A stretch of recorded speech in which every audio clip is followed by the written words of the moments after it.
Good morning, everybody, and welcome back to Next Door NetAdmin. I had a question a couple of weeks ago now from Vitus U9583, and I hope I'm pronouncing that right, saying, can you talk a little bit more about how ZFS manages free space? And I can understand why that's a question. It's not particularly intuitive if you're coming from a more standardized environment, because there's some things that just work a little differently. So that's what I'm going to talk about today. And I guess that means we're going to go deep in the weeds on this one. So strap in, because here we go. ZFS, the basic construct, as we know, is a pool. And your pool has all of your disks that are, arranged into VDEVs and virtual devices. And then you take that space and you parcel it out into data sets or ZVols. But free space, how does it work? And the interesting thing is, I would liken this to thinking about it in the same way that you have a traditional disk. And you have a bunch of folders. How much free space does the folder have? How much free space does the folder have? Well, if you're thinking about, say, you've got a terabyte drive and you've got two folders, how much free space does each folder have? In a normal situation where you don't have anything else enabled on a basic computer, the answer is, well, both folders have a terabyte of free space because they'll each use whatever free space is available from the drive. Data sets in ZFS work a little bit like that. How much free space does the data set have? By default, as much free space as there is in the pool.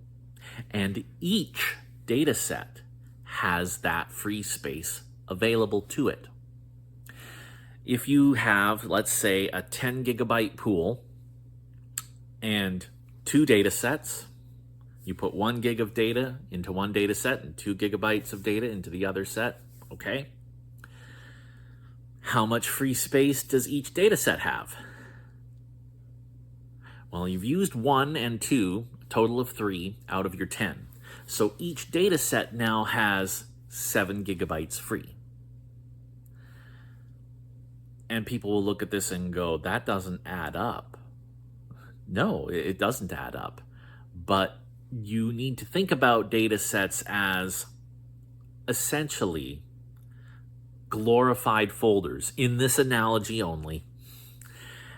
And the free space is actually the free space of the pool, not the free space of an individual data set.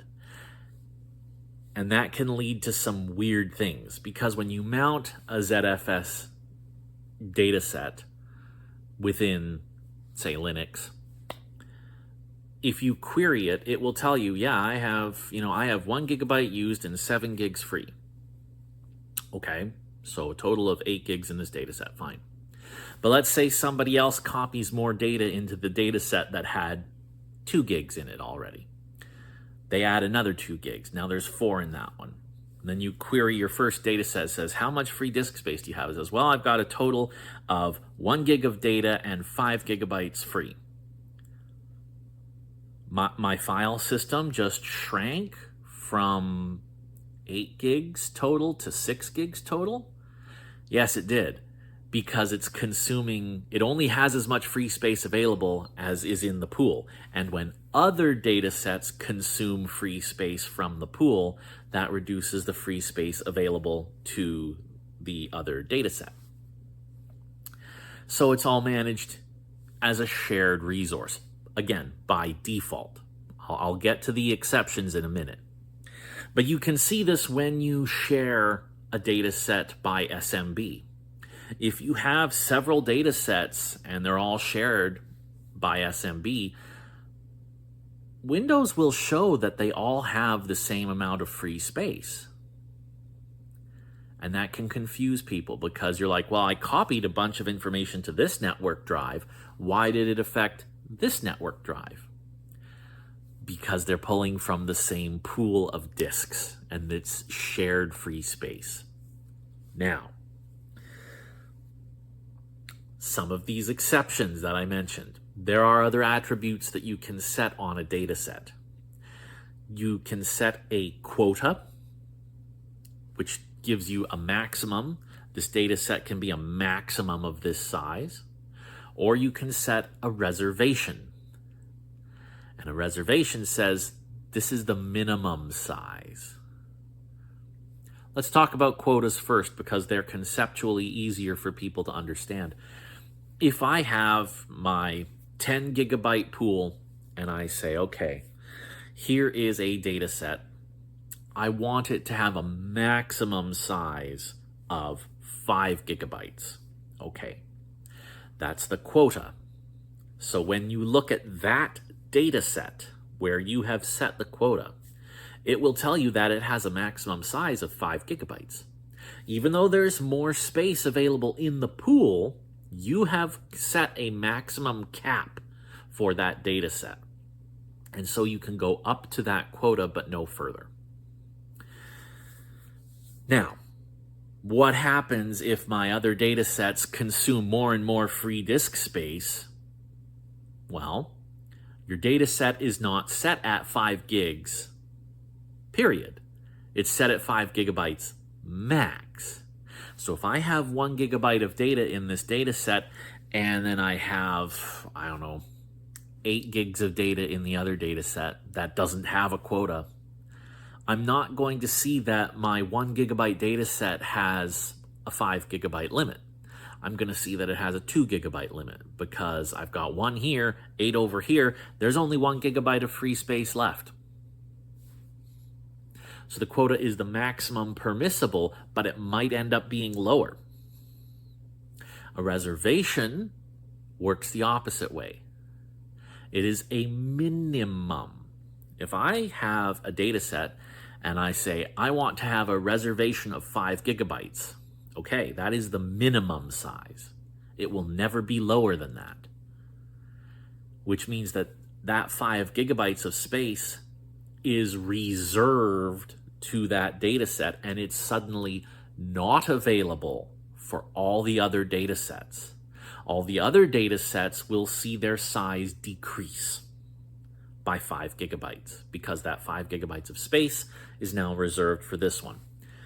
This one may show, if I go back to my 1 gigabyte of data in a data set, 5 gigabyte reservation, it will never be smaller than 5 gigabytes, but it will still see a size, a maximum size of 8.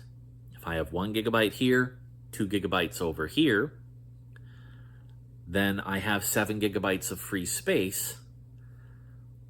It can go larger than 5 gigabytes, but it will never go smaller than 5 gigabytes.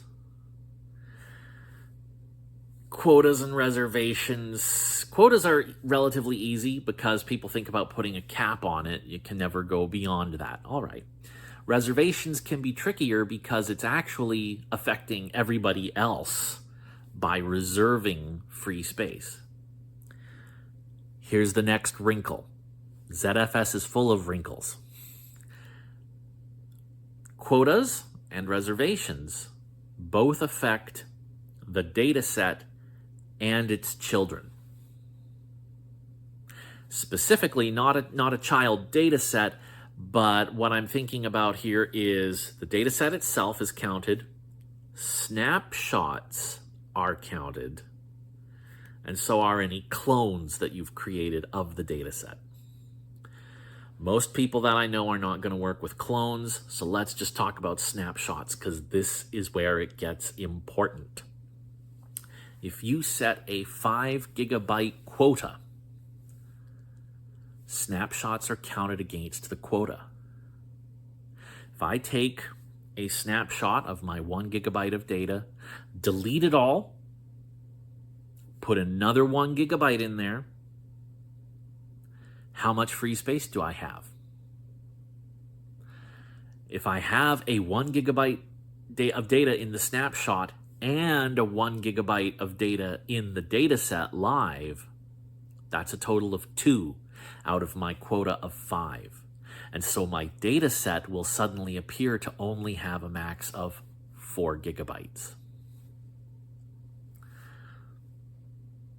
Okay, but I thought I had a quota of 5 and I have all of this other free disk space. It doesn't matter. Your snapshot is consuming some of that space for the quota. Do that enough times and all of your quota space might be taken up by snapshots, and you can't put any more data into your data set. You're like, I have gigs and gigs and gigs of free disk space. How come I can only put another 2 megs into this data set that only has 1 gig and it should have a max of 5? Check your snapshots. Snapshots will consume your quota space. Same with a reservation. If you're like, I want to make sure that I always have at least 5 gigs of space in here, cool, but guess what? If you have a snapshot, that's taking some of your reserved space. And so your live data set now is only guaranteed to have 4 gigabytes of space, because 1 gig of that guarantee is being occupied by the snapshot. So that can really affect things. If you want to set quotas on data sets to make sure that you don't suddenly consume all of your space, that's fine. Be aware it will affect your snapshots as well. Now, there is another property that ZFS has. It's similar to quota and reservation. Ready for this? It is ref quota and ref reservation. The ref is referencing the attribute of referenced, refers. I don't remember exactly what it is, and I apologize. It's labeled ref when you're looking at your ZPool status. It's just ref. So ref quota, ref reservation. The ref quota and the ref reservation only apply to the live data set. Sort of. When you create a snapshot or a cloned data set, that inherits the settings from the parent data set. So even though ref quota and ref reservation really only apply to the parent data set, they'll also apply separately to each snapshot you take. And this is where we get to a big reason why you don't take snapshots of a ZVol. Because ZVols have the same properties. But in practice, this will work differently. A ZVol is a block device.